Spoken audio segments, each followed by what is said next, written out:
Jewellery first factory outlet grand opening ఫిబ్రవరి 20న జూబ్లీ హిల్స్, ఫిబ్రవరి 28న వైజాగ్. సంచలనంగా మారిన లడ్డూ వ్యవహారం మరో కీలక మలుపు తిరిగింది. ఇప్పటికే ఈ అంశం రాష్ట్ర రాజకీయాల్లో తీవ్ర చర్చకు దారితీసి అధికార ప్రతిపక్షాల మధ్య ఘర్షణాత్మక వాతావరణాన్ని సృష్టించింది. అసెంబ్లీలో ముఖ్యమంత్రి చంద్రబాబు నాయుడు లడ్డూ వివాదంపై విస్తృత పవర్ పాయింట్ ప్రెజెంటేషన్ ఇచ్చి ప్రభుత్వ వైఖరిని స్పష్టం చేశారు.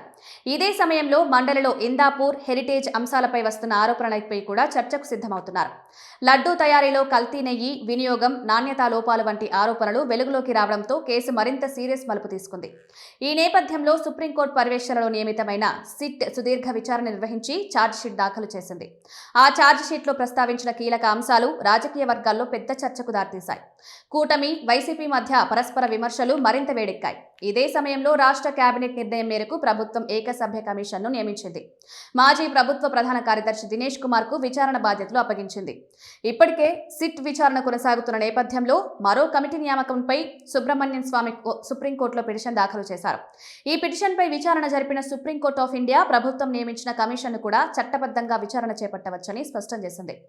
అయితే సిట్ ప్రభుత్వ కమిటీ విచారణలు పరస్పరం ప్రభావితం కాకుండా చట్ట పరిధిలోనే జరగాలని ఆదేశించింది. దీంతో ప్రభుత్వం నియమించిన ఏకసభ్య కమిటీ పనిని ప్రారంభించేందుకు సిద్ధమైంది. తాజాగా ఉండవల్లిలోని నివాసంలో సీఎం చంద్రబాబుతో దినేష్ కుమార్ భేటీ అయ్యి కమిటీ కార్యాచరణపై చర్చించినట్లు సమాచారం. తిరుపతి కేంద్రంగా పూర్తి స్థాయి విచారణ చేపట్టే అవకాశం ఉన్నట్లు తెలుస్తోంది. ముఖ్యంగా కల్తీ నెయ్యి సరఫరా, నాణ్యతా తనిఖీల్లో జరిగిన నిర్లక్ష్యం, బాధ్యులపై చర్యలు వంటి అంశాలపై లోతైన పరిశీలన జరగనుంది. 45 రోజుల్లో ప్రభుత్వానికి సమగ్ర నివేదిక సమర్పించనున్నట్లు సమాచారం. ఇప్పటికే సిట్ ఛార్జ్ షీట్లో ప్రస్తావించిన అంశాలు కమిటీ విచారణలో మళ్లీ వెలుగులోకి వస్తాయా, లేక కొత్త విషయాలు బయటపడతాయా అన్నది ఆసక్తికరంగా మారింది. ఈ కమిటీని ఎవరు బాధ్యులుగా నిర్ధారిస్తుంది, ఎలాంటి సిఫారసులు చేస్తుంది అనే అంశాలపై రాజకీయ వర్గాల్లో ఉత్కంఠ నెలకొంది.